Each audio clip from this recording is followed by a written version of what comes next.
I don't know. I think what's happening in this country is people used to say there used to be somebody that there'd always be people that go against politicians, or they still do it now, but now it's more like they're assigned a political party, or they assign themselves to a political party. It's not they just choose choose some whatever. But what I'm trying to get to is people. The reason everybody's going against creating these agendas and following agendas more so than just like being a protest. It's a little deeper into the citizens as far as agendas and supporting an agenda. And it comes from people that used to talk out against, it used to be that everybody just agreed with government and just complied with everything. And then people started standing up and saying, I'm not going to agree with something that I'm totally in disagreement with.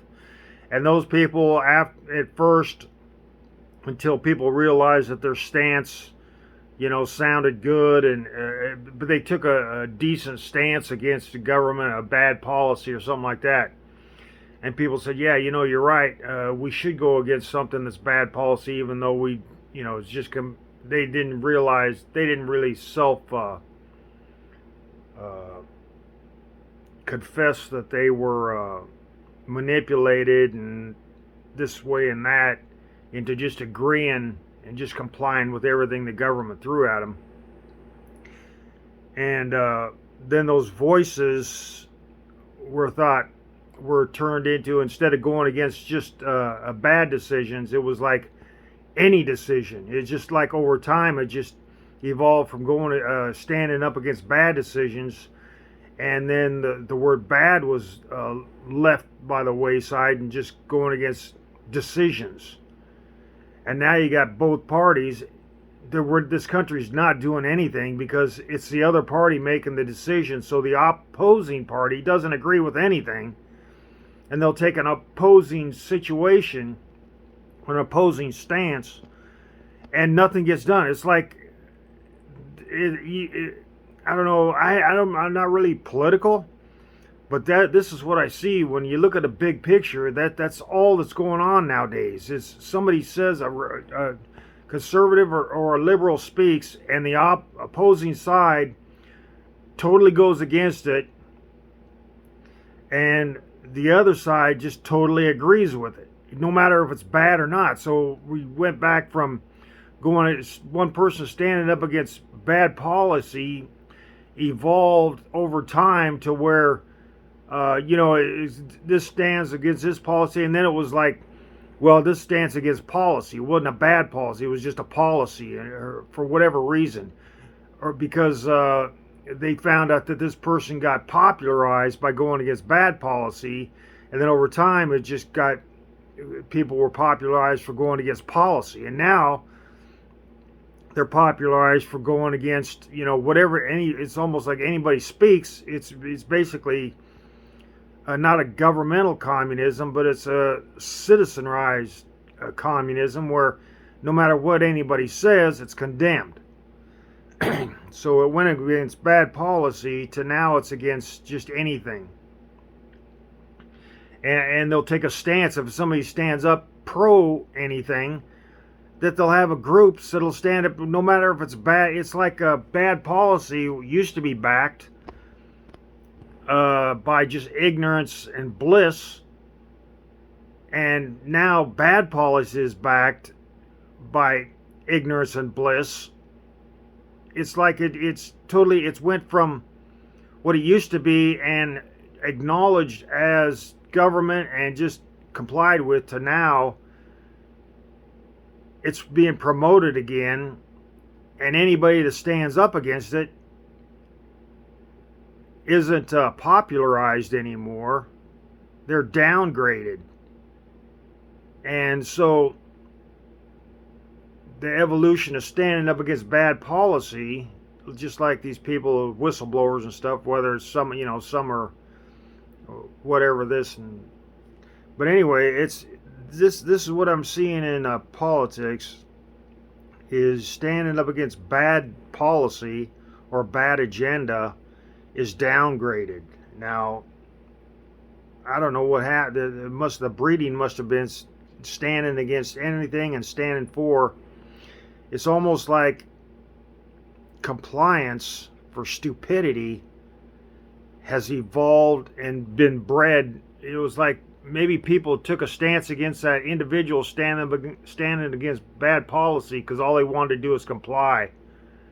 They just wanted, let's have peace, and then, and through time, government wanting whatever they want, not having anything to do with the country, and they'd plot up against the country to have stuff go against the country so they could talk people into a war so they could profit from it, or their elitist constituents would profit from it.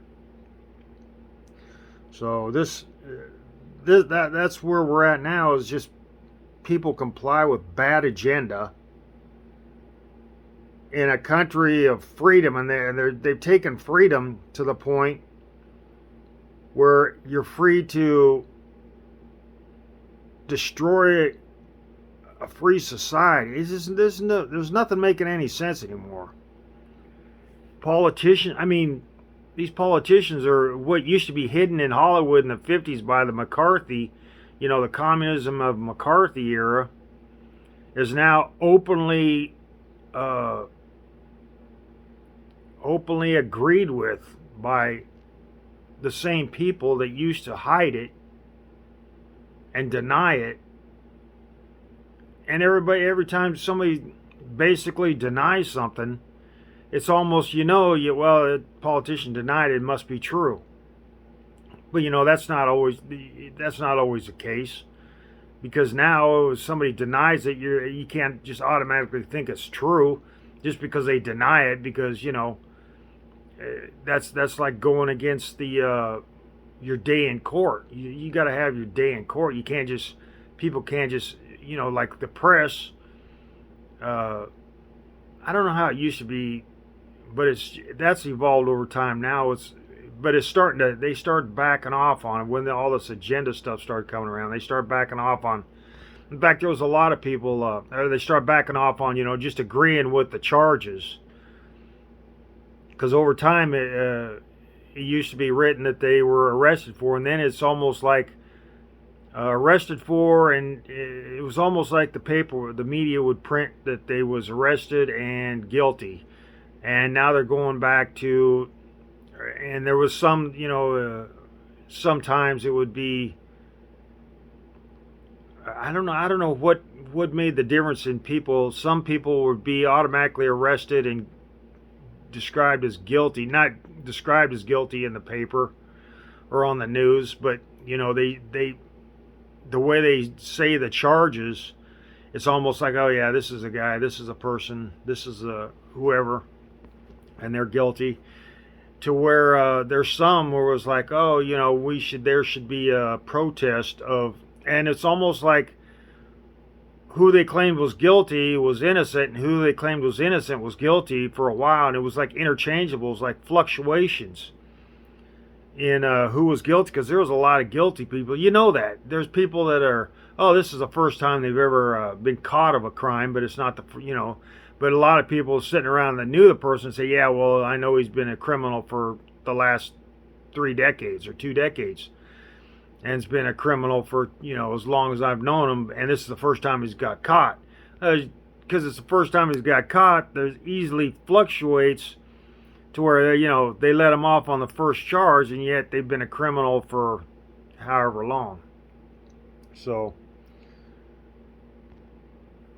I think what happens is people choosing sides. They just blatantly choose sides, or they figure that they're going to win something.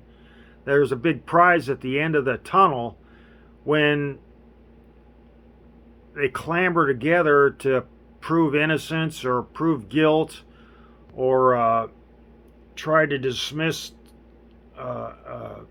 a decision, or try to go against a decision. And it's just, they're not really taking into account whether it's right or wrong. They'll take it into account whether it's right or wrong for, uh, say, something that's coming up for a vote. They'll just, and that's where they come up for a vote and vote for it or vote against it. But politicians learned after a while, which I don't think it's right, where you can just gang together a bunch of different things and have people vote on it. Like if you have one thing that isn't going to pass, and you put a whole bunch of stuff together in the same bill that will pass, and will get this thing that nobody will pass with all the stuff that will, they put that stuff together. I think everything should be voted individually. It shouldn't be able to gang together like, well, we're going to put together. I can't even come up with a scenario right now, because it's just kind of entered the thought stream. But it's just, it's just putting. I don't think that should be. I don't think that's right. Where they can put stuff together where people would say, well, we want 5 of these things, but we got to put this thing through because it's part of the package. There shouldn't be any package votes. It should be each individual thing is a vote. Now, and the only reason they throw this stuff together is because they say, well, this is all, they're going to have a story. They're going to always have a story for you. Right now, I listened to some stupid stuff by Ted Cruz talking about how we're supposed to back Israel, and I'm against us giving money, our tax dollars, to any country.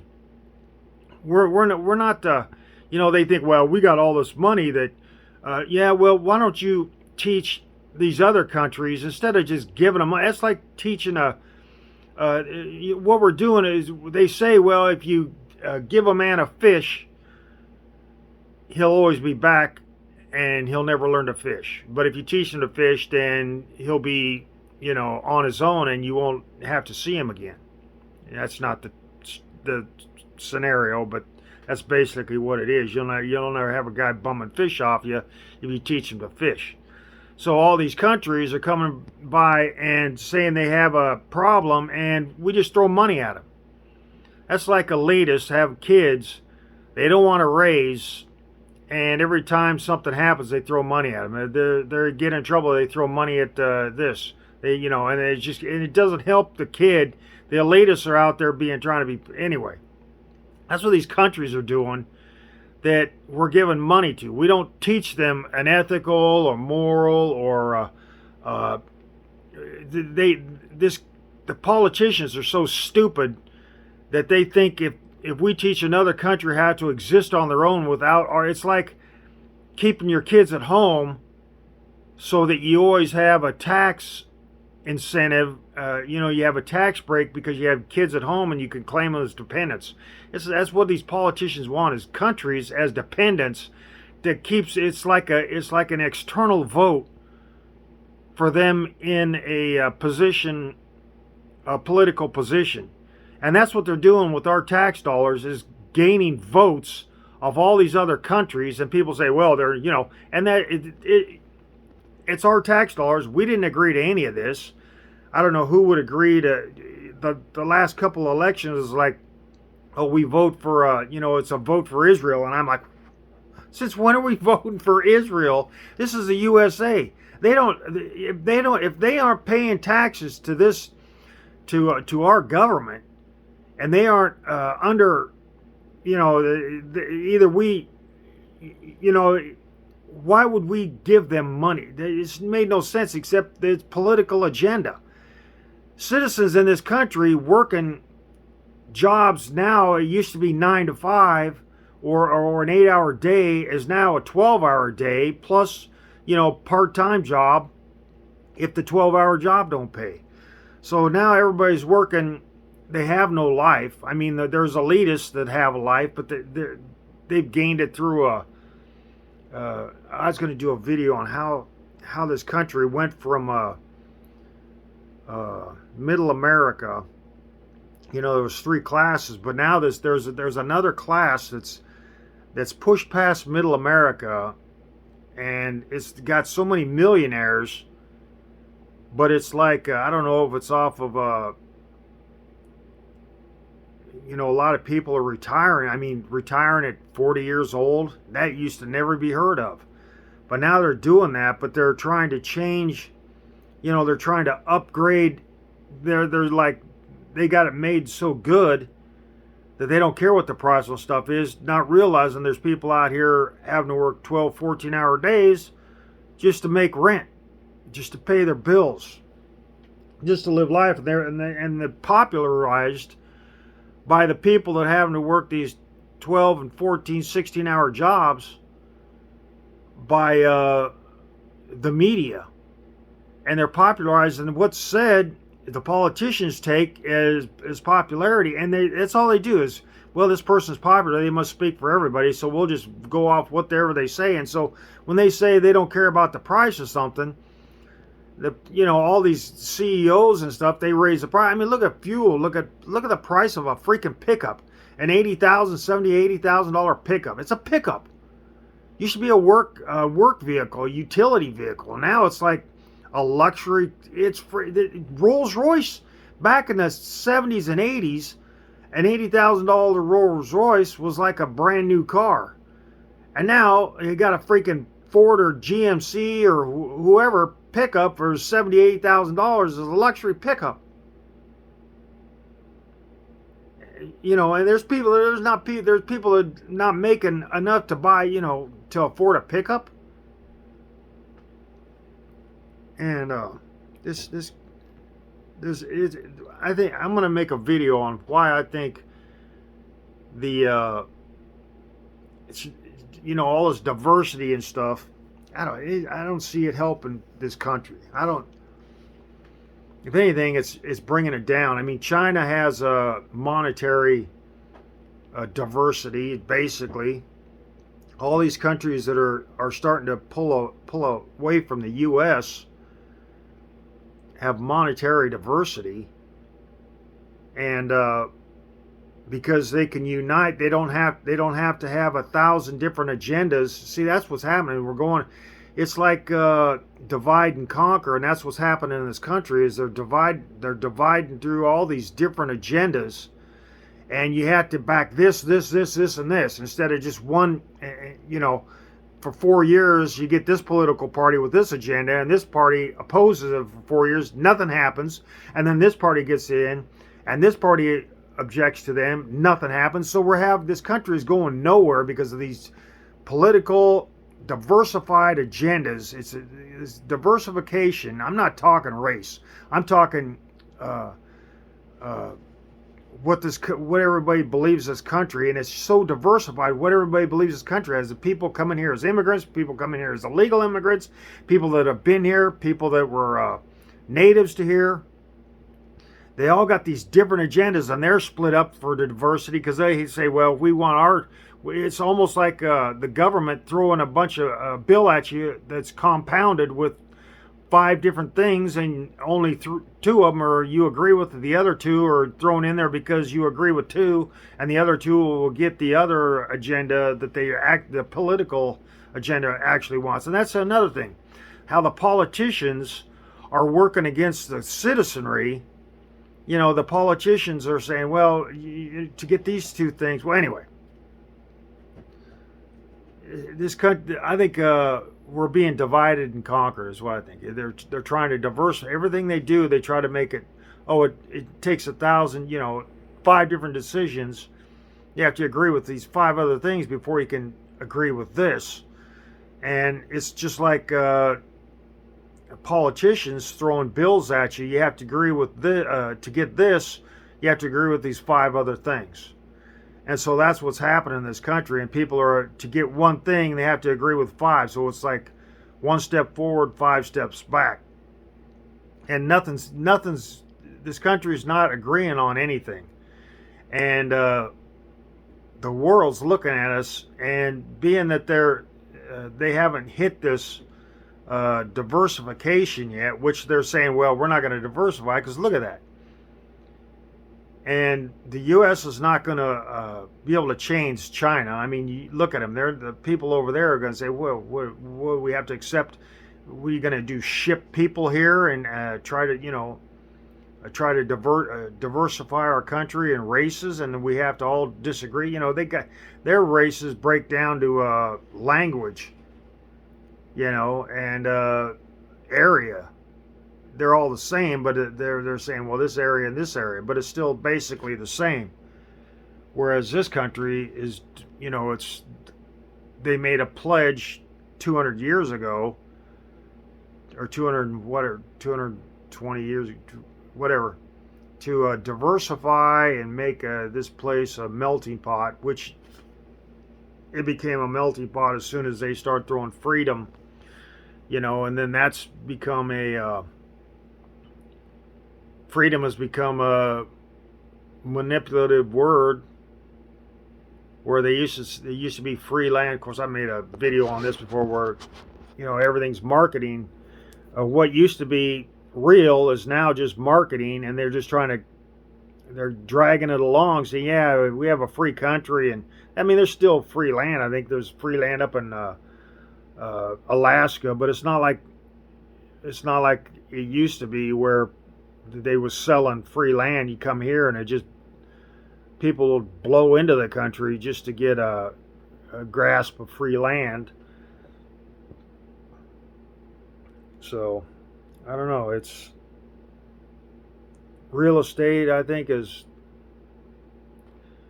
created association real estate, not associations where you live, but I think people that have come together, they can't make it as much money as they want as individuals, but they thought, if we team up, and then that team became a multiple, it's basically an association, not of realtors, but they go around, they're like group buying groups that team together, so they have more money, so they can create more so they have more backing in buying stuff. And that's where these people, and you can see that in other countries coming here, that they got buying groups, and they'll come here, and that's slowly uprising. That's what's going to destroy this country. Is this? They won't claim to be elitist. You won't even know them to be elitist. They'll be, but I think that's where this country already is there. But that's where it's growing at. Is groups get together, like a bunch of friends get together, and instead of renting a house, now, well, not necessarily friends, but they're getting together and buying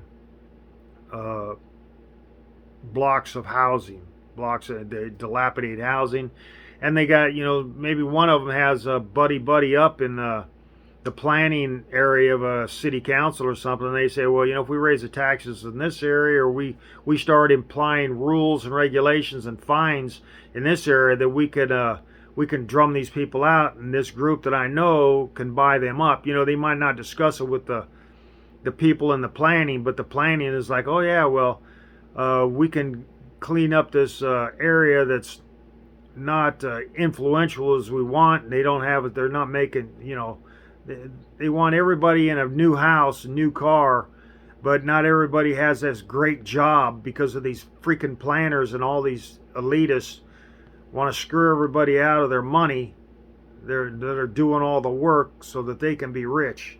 And so I think this country is beyond an individual politician being able to handle.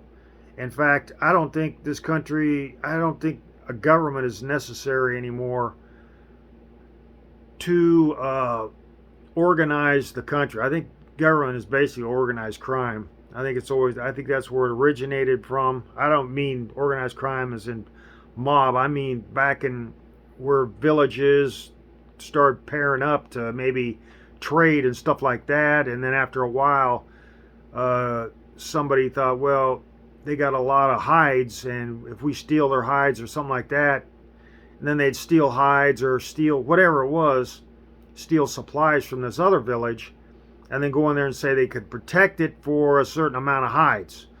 And so these people will give up hides to the people who were stealing them for protection without knowing that they were given to the people that were stealing the hides. Whether there was an individual, first conspiracy theorist, that said, well, they're stealing hides, and they say, oh, hush up, they're not stealing, they're trying to help us, they want to stop, we'll give them a couple hides, and then our hides will be protected.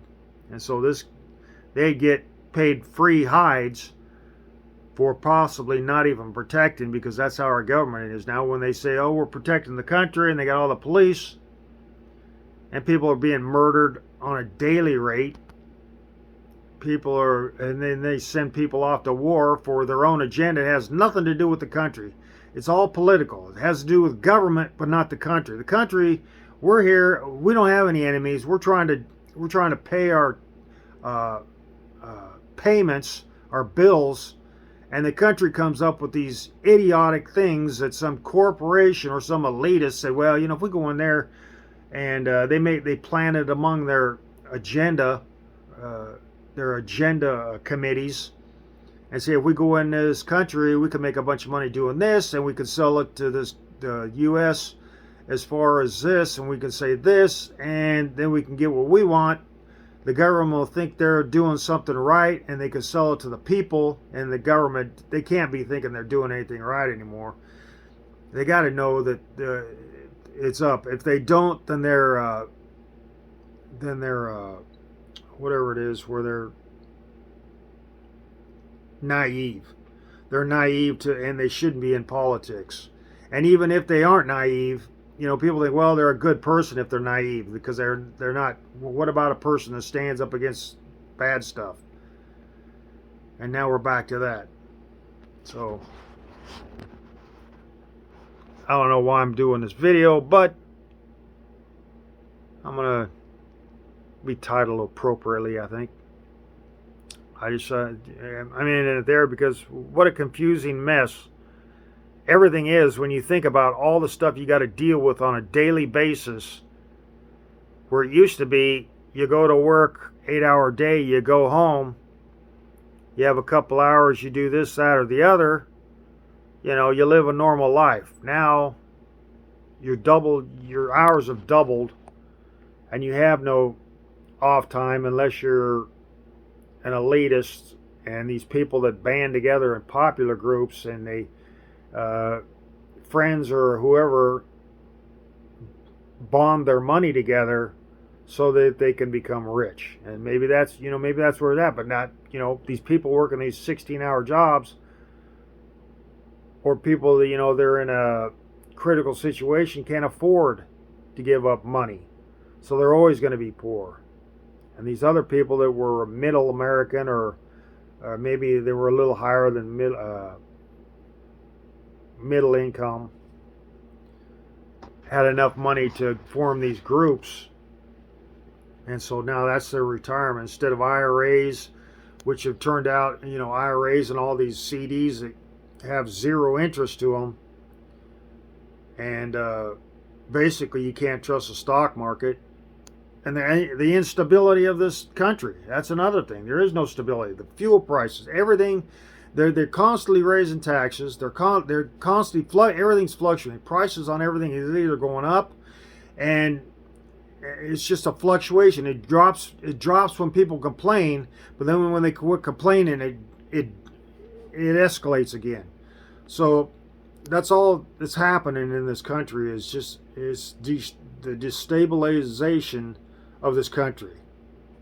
And it's got to be people that are influenced by, people saying that China's rich and they're a communist government, and all these people thinking, well, we can, they're finding ways. It's people, opportunists. Opportunity built this country, and now opportunists are destroying it. Maybe that should be the title. Anyway.